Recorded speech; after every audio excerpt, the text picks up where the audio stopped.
Different result down the stretch of this game from that first meeting. Yeah, I thought we did a lot of good things offensively and defensively at crucial times in the game. Now, we played a great game at home. We just didn't play the last minute well. We got some really, really difficult calls go against us, and we still stayed mentally tough and didn't let it bother us. That's the sign of a good veteran team. And Luke made two of the biggest ones. He had the steal first, and then he has a big three-pointer. You know, Paul Rogers just said to me, he said, is Luke getting his confidence now and taking it? I said, Paul, if you had his shoulder, you wouldn't be able to hold that microphone to interview me right now. I said, he is the toughest kid I've seen. And Fred Heenan said, Coach, this is the worst injury I've ever seen to his shoulder. And he won't be right until the end of the season, but he's going to gut it out. He said, because I haven't seen toughness like that. So a lot of times he blocks a guy out, can't jump and rebound because he can't lift his arm up quick. So it's just coming around right now. And speaking of gaining confidence, Kevin Ware, I thought, too. You know, I hate to go. I don't think I've ever gone away from Peyton Siva in my life. But, you know, and I'll tell you a cute story.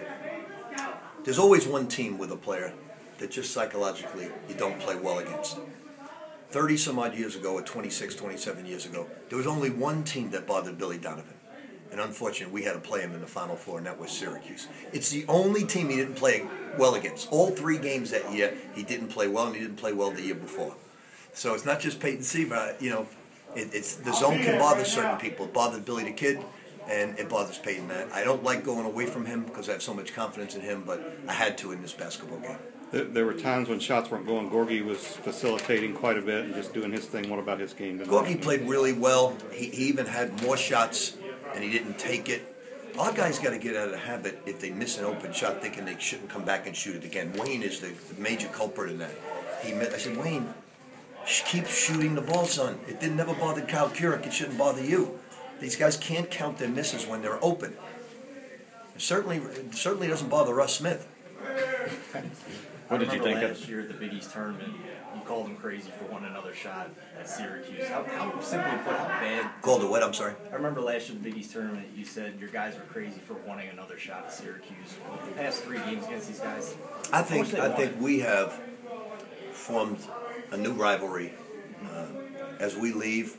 It used to be Marquette, Cincinnati, Notre Dame to a certain degree. Now, without question, Syracuse and Notre Dame. What makes a rivalry is great games, buzzer beaters, and 2 teams right now that draw the most in college basketball, top 3 in attendance.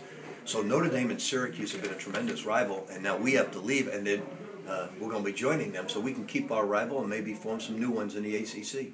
You mentioned Peyton, but what did you think of Kevin, the way he stepped in? I thought he played terrific.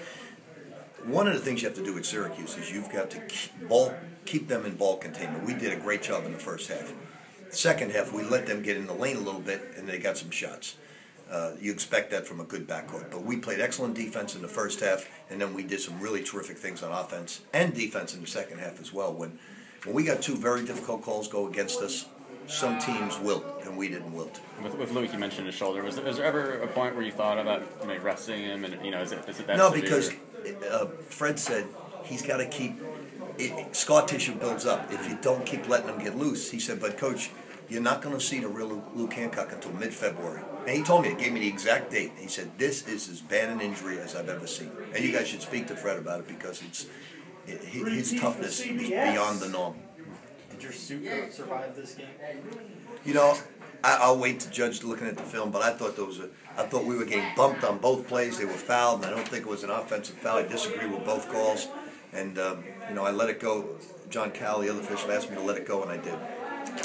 You look at this team. I mean, really, the losses have just been end of game, free throws, 1 game, close. Well, we've got to get Shane Behan shooting better free throws because it's bothering him, and then he goes back and gets in the wrong defense. His free throws will be fine.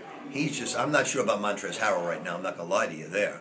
But with Shane Behan, his free throws will be fine. He just has to relax.